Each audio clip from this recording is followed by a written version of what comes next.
અખિલ ભારતીય વિદ્યાર્થી પરિષદ દ્વારા આજરોજ સયાજીગંજ સ્થિત મનુભાઈ ટાવરમાં સંકલ્પ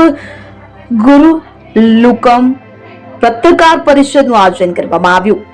આજરોજ અખિલ ભારતીય વિદ્યાર્થી પરિષદ વડોદરા મહાનગર દ્વારા ગુજરાત સરકારના આદિજાતિ વિકાસ મંત્રાલય દ્વારા જનજાતિ વિદ્યાર્થીઓ માટે પોસ્ટ મેટ્રિક શિષ્યવૃત્તિ ચાલુ વર્ષે બંધ કરવાનો નિર્ણય વિરુદ્ધ તથા ગ્રાન્ટેડ લો કોલેજમાં પ્રવેશ પ્રક્રિયા પુનઃ ચાલુ કરવાની માંગ સાથે એબીવીપી ઠેર ઠેર ઉગ્ર વિરોધ પ્રદર્શન કરવામાં આવ્યા અને આગામી યોજના માટે પ્રેસ કોન્ફરન્સનું આયોજન કરવામાં આવેલ કે જેમાં ખાસ આવનારા દિવસોમાં આંદોલન કરવામાં આવશે કે જેમાં આજે હેતવીબેન વ્યાસ પ્રદેશ સહમંત્રી જ્યારે વધુ માહિતી આજથી વિદ્યાર્થીઓની સ્કોલરશીપ તથા ગ્રાન્ટેડ લો કોલેજના આંદોલનની અભાવિપે કઈ ઘોષણા પ્રશ્નોનું નિરાકરણ નહીં આવે તો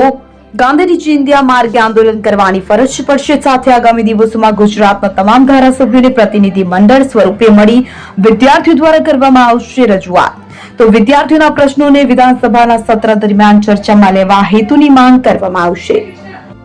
અખિલ ભારતીય વિદ્યાર્થી પરિષદ દ્વારા મુખ્યત્વે બે વિષયોને લઈને માંગ કરવામાં આવી છે અને આ બંને માંગોને પહેલાં ગાંધીનગર ખાતે આવેદનપત્ર આપીને માંગણી કરેલ હતી, પરંતુ તેના પર કોઈ પોઝિટિવ રિસ્પોન્સ ન મળતા પરિષદ દ્વારા સમગ્ર ગુજરાતમાં દરેક જિલ્લા કેન્દ્રો પર આંદોલન કરવામાં આવ્યું છે। તેમાંથી મુખ્ય પ્રથમ વિષય છે કે એસટી સ્કોલરશિપનો વિષય કે જે એસટીના વિદ્યાર્થીઓ છે તેમને એડમિશન મળ્યા બાદ પરિપત્ર બહાર કાઢીને એમની શિષ્યવૃત્તિ રદ કરવામાં આવી છે। તેથી જે અંતરિયાળ વિસ્તારમાં જે એસટીના વિદ્યાર્થીઓ રહે છે તેમના માતા પિતા પાસે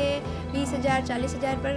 વાર્ષિક ફી ભરી શકે તેવી ક્ષમતા હોતી નથી। તેથી પરિષદ એમના અભ્યાસથી તેઓ વંચિત ન રહી જાય તે માટે એવી માંગ કરે છે કે આ વર્ષ પૂરતું તે પરિપત્ર રદ કરવામાં આવે અને જે વેકન્ટ અને રેગ્યુલર સીટ્સ જે બચે છે તેને મેનેજમેન્ટ કોટામાં ટ્રાન્સફર ન કરવામાં આવે। અને બીજો વિષય છે લો કોલેજનો વિષય કે જે ગ્રાન્ટીનેડ લો કોલેજીસ છે તેમાં બીસીઆઈના ધારાધોરણ મુજબ એક ડિવિઝન પર 4 પ્રાધ્યાપકોની ભરતી અનિવાર્ય છે, જે નથી થઈ રહી, જેના લીધે ઘણી પ્રવેશ પ્રક્રિયા અટકી રહી છે। આ ઉપરાંત જે ગ્રાન્ટ્સની જોગવાઈ છે એ વધારવામાં આવે અને પ્રવેશ પ્રક્રિયા ત્વરિત ધોરણે ચાલુ કરવામાં આવે। આને લઈને કાલે વડોદરા મહાનગરમાં ફતેગંજ વિસ્તારમાં ચક્કાજામ, હોળી, પરિવર્તનની હોળી એવા વિવિધ વિષયોને લઈને આંદોલન કરવામાં આવ્યા હતા અને સમગ્ર ગુજરાતમાં વડોદરા, સુરત મહાનગર દરેક જગ્યાએ દરેક જિલ્લા કેન્દ્ર પર ઉગ્ર આંદોલન થયા અને હવે પરિષદ એવું કહે છે કે જો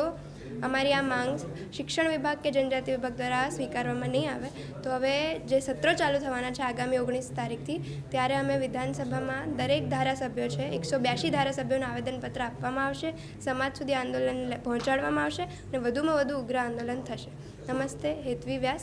ગુજરાત પ્રાંત સહમંત્રી